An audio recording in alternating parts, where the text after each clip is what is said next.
What's going on, beautiful people? I don't know what day it is. I'm sorry. I've been on a hiatus. I just didn't feel right just posting W2 content.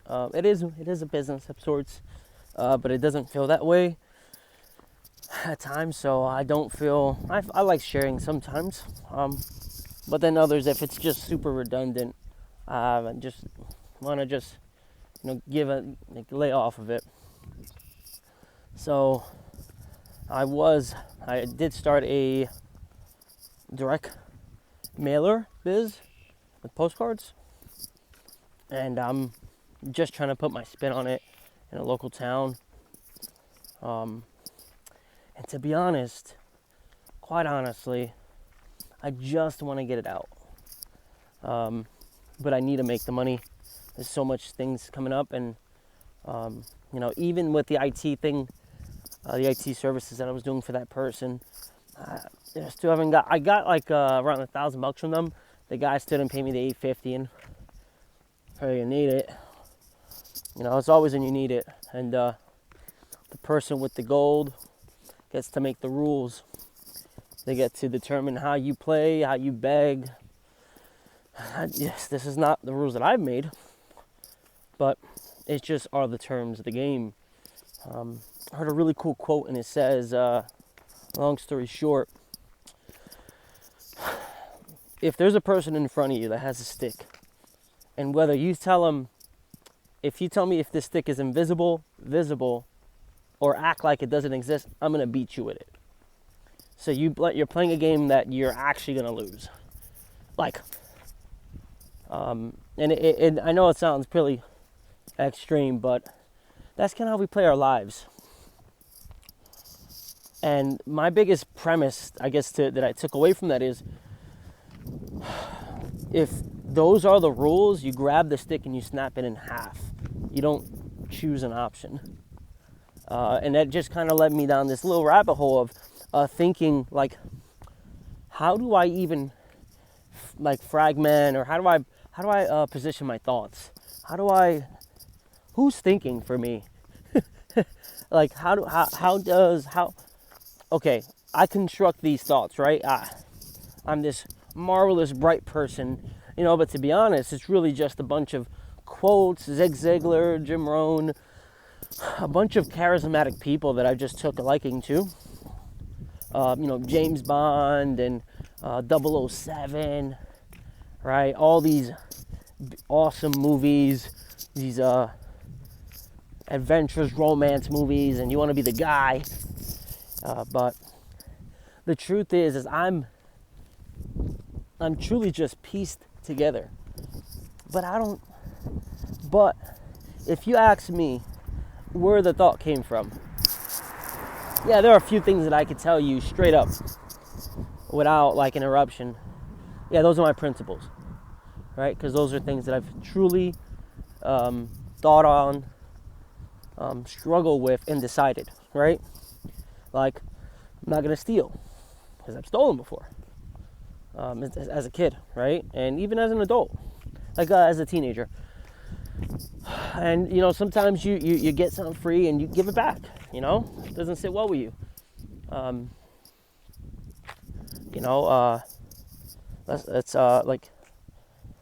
if we go even further than that thought process, we get into another thought process that's like, cool, I believe in God.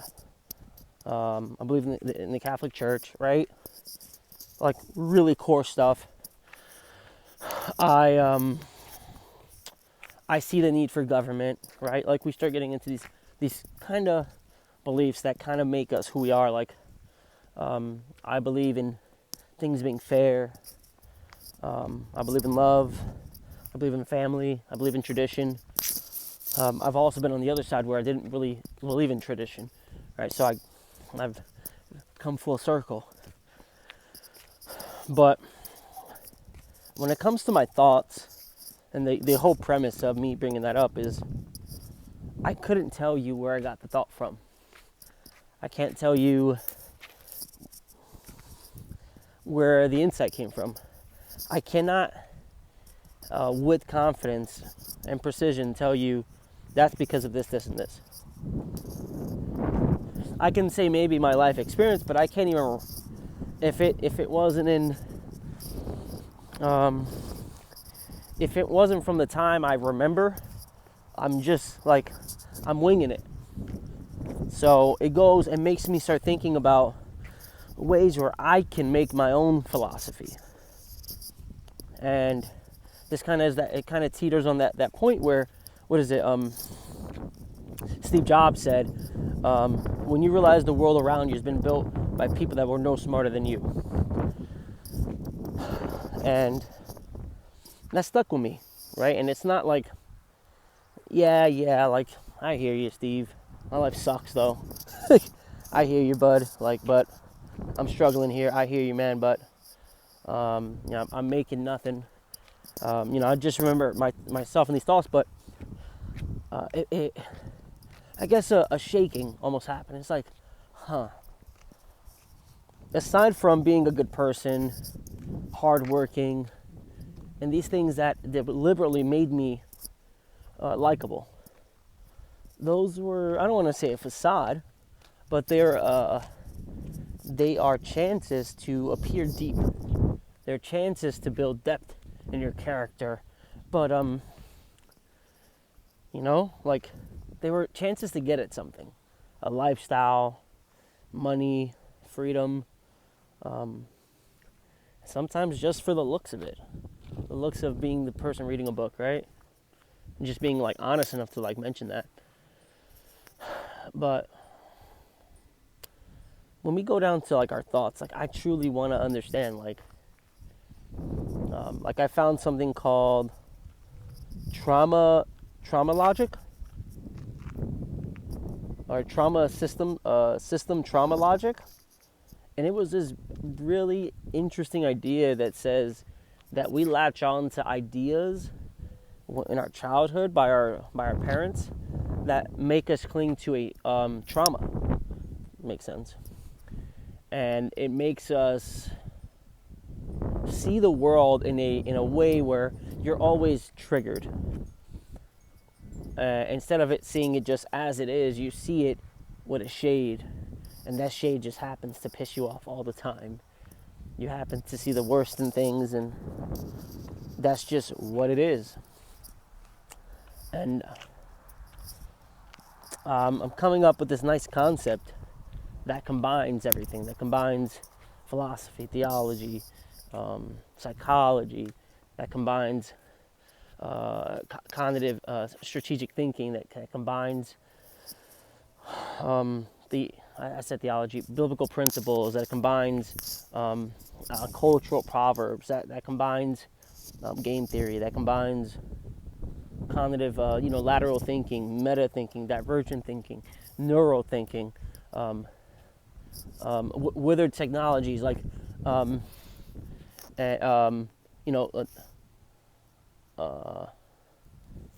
it was. It was like neurodivergent thinking, and I think there was another called epigenetics. But the reason I bring it up is because I truly want to get down to the bottom of it. Like, somebody had my keyboard when I was born, and they just typed whatever they wanted. And I didn't really have much say. But now that I have to say, I've still chosen to keep some of that programming. I've still chosen to keep that. I didn't pick up that. I've still chosen to keep all that stuff.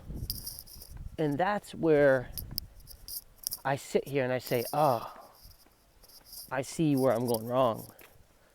It's not that I'm a bad person. It's not that money's evil. It's not God first, 100%. But it's none of that. It's truly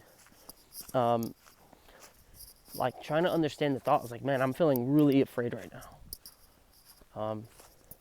And trying to piece together that thought to understand and peel it back and find out where it actually came from. Because the truth is that, like, hearing people get scared, you may not physically show it in person with them, but you will 100% react one way or the other, which is you're gonna, as the devil's advocate Al Pacino would say, when pressure hits some people focus, some people fold. And makes me focus, because we need to be reminded more than we need to be taught. We need to remember that, like, it's like, and I heard it so perfectly from a guy. He said, man, so often than not, we forget that we're in a hole, and when we remember, we're underwater, and we just do enough work to get above water, and then we stop. Because, oh, this is okay. And then you get underwater, and then you the only reason you get, because you forget, which is why this quote is, you know, you need to be reminded more than you need to be taught. Keeping these things in front of you and having outcomes be subjective. Outcomes are objective, right? But I think sometimes when you see other people winning, you just think like, man, like, these people are not it's not like, yeah, that's the objective, is to win, but man, like, you think it's subjective to, like, them and their personality, their whims, and you see it as like this, man, like, I don't, like, it ain't happening to me. Like, they said push these buttons and I'm gonna get this, and when you push those buttons, you didn't get it. And if you do that enough times, then you're not gonna try much. So, you know, that's kind of stuff that I've been just truly trying to understand. Like, and when I fully have my idea present, whether it's going to be public or whether it's just going to be, like, I want all of my thought processes to come from a place that I truly agree with. That I see the truth of it. I see blind spots. I see every angle. I see this, because what is it? We're worried because we're unprepared. You know, and it always goes back to, you feel chaotic because you're not prepared. You know, if you studied, you wouldn't be worried. You know, but it just goes back to the element of life. And the best part about life is the uncertainty. So since life is uncertain, that is the joy. That is the drive. Damn, someone's getting shot. And that's the tough part, you know, but I want to truly understand, like, my life, my decisions in such a way where I can maximize my decisions, maximize my life, maximize my lifestyle, maximize my talks with God. Because the more I learn, the more the more I'm able to appreciate, the more I'm able to, like, I learned how to cut grass, and I realized, man, a lot of respect to people that cut grass, because cutting grass sucks. Truly. But it goes back to that thing where I want to be aligned with what I believe. And I haven't seen myself be aligned with my thinking. I've seen my thinking here, my life here, and sometimes I'm connected. I've more often than not seen myself fighting with my thinking, with my life. Like, I've not been on the same page, and man, someone else, it feels like something else is at play. But I don't want to be that way. But I think it's not by mistake that we're this way. It's by design. It's by design that you get a chance to find out how beautiful life can be for you. And it's by design. But most people don't know the rules to life. So they take the rules of their parents. They take the way that their grandparents played the game of life. Their dads, the way their friends. And with no context, you play a losing game. You play a game. What is it? Like, if you didn't know you needed a right shoe, you'd walk around with two left shoes all day. And the only way you'd know you weren't, you were wrong is if someone else had a left and a right. And even then, like, they're crazy. Right? So that's what I mean is, like, after understanding game theory, I just truly start to feel like, not that I have some sort of control, some sort of security, because I don't, but I truly, get a feeling for my blind spots. I'm truly getting a feeling for my shortcomings, like a true overarching picture, a true, like seeing me for me, not seeing me for what I want me to be. I know what I want to be. I see me for me. I see Mark's blind spots. I see that my reactions are coming from trauma, and that their response to me in that moment, it reminds me of something that happened when I was a kid. But most people, they won't go that deep. And that's where it stops. That doesn't mean you're not going to be rich. It doesn't mean you're not going to live some sort of life. It just means that when tough parts come up, sometimes you're just not going to have enough grit. And if you have grit, it's going to be good for you. But that self-reflection is extremely important. More so you don't make the same mistakes, and wisdom is making, like, learning from others' mistakes. But it goes back to this really important part.